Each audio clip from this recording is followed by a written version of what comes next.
नंदुरबार जिल्ह्यातील वैजाली येथे शिवसेनेच्या शिंदे गटाचा मेळावा संपन्न। आमदार चंद्रकांत रघुवंशी यांच्या उपस्थितीत शेकडो कार्यकर्त्यांचा पक्षप्रवेश। शहादा, नंदुरबार आगामी स्थानिक स्वराज्य संस्थांच्या निवडणुकांच्या पार्श्वभूमीवर शिवसेनेच्या शिंदे गट तयारीला वेग आला असून नंदुरबार जिल्ह्यातील शहादा तालुक्यातील वैजाली येथे शिवसेनेचे संपर्क नेते तथा विधान परिषदेचे आमदार चंद्रकांत रघुवंशी यांच्या उपस्थितीत पक्षमेळावा नुकताच उत्साहात संपन्न झाला। यावेळी वैजाली परिसरातील शेकडो कार्यकर्त्यांनी मेळाव्याप्रसंगी शिवसेनेच्या शिंदे गटात प्रवेश केला। मेळाव्यात मार्गदर्शन करताना आमदार चंद्रकांत रघुवंशी यांनी स्थानिक स्वराज्य संस्थांच्या निवडणुकांबाबत शिवसेनेची भूमिका स्पष्ट केली। सर्वप्रथम नगरपालिकांच्या निवडणुका होतील की जिल्हा परिषदेच्या, याबाबत सध्या संभ्रमावस्था असल्याचे त्यांनी नमूद केले। मात्र जिल्ह्यातील सर्वच नगरपालिकांच्या निवडणुका लढवण्यासाठी शिवसेनेची पूर्ण तयारी असल्याचे त्यांनी सांगितले। युतीबाबत बोलताना आमदार रघुवंशी म्हणाले, जे आमच्यासोबत सन्मानाने राहतील किंवा आम्हाला बरोबर घेतील त्यांच्याच सोबत युती करू, असा स्पष्ट मानस त्यांनी व्यक्त केला। नंदुरबार विधानसभा मतदारसंघातील शहादा तालुक्यात असलेल्या 4ही जिल्हा परिषद गटात शिवसेनेचे उमेदवार देण्यात येतील, असे त्यांनी जाहीर केले। विरोधकांकडून शिवसेनेला सोबत घेणार नसल्याचे बोलले जात असल्याने नंदुरबार तालुक्यात सर्वच ठिकाणी जिल्हा परिषद गटात शिवसेनेचे उमेदवार निवडणुका लढवण्यासाठी उभे करू, असेही त्यांनी सांगितले। जास्तीत जास्त उमेदवार विजयी करून उपमुख्यमंत्री एकनाथ शिंदे यांच्या पाठीशी नंदुरबार जिल्हा भक्कमपणे उभा असल्याचा संदेश राज्यभरात देऊ, असा विश्वास आमदार चंद्रकांत रघुवंशी यांनी व्यक्त केला।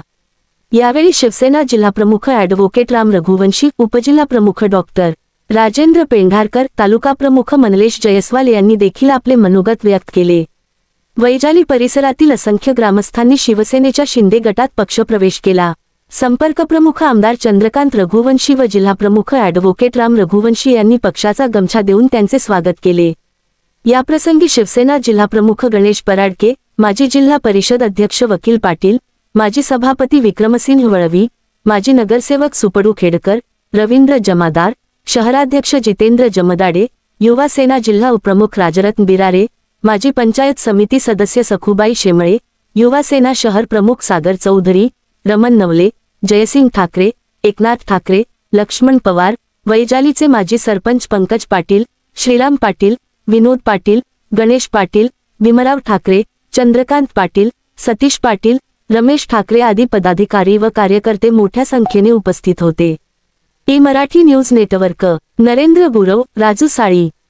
भारतीय जनता पक्षाने महाराष्ट्रातल्या सर्वच त्यांच्या बंडखोर किंवा पक्ष सोडून गेलेल्या लोकांना परत घेतलं आणि त्या निर्णयाप्रमाणे नंदुरबारच्या सुद्धा माजी खासदार ज्यांनी बंडखोरी केली होती विधानसभेमध्ये त्यांनाही परत घेतलं।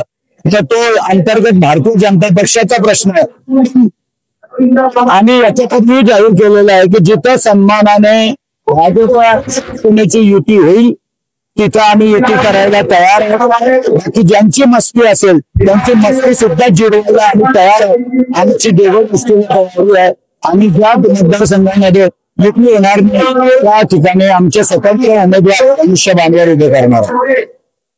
मराठी न्यूज हे चॅनल सत्य आणि प्रामाणिकतेवर आधारित सामाजिक, शैक्षणिक, आरोग्य, आध्यात्मिक, राजकारण व प्रवास विषयांवरील माहिती सादर करून सकारात्मक बदल घडवण्यास कटिबद्ध आहे। पुढील लिंकवर क्लिक करून आजच चॅनलला सबस्क्राईब करा।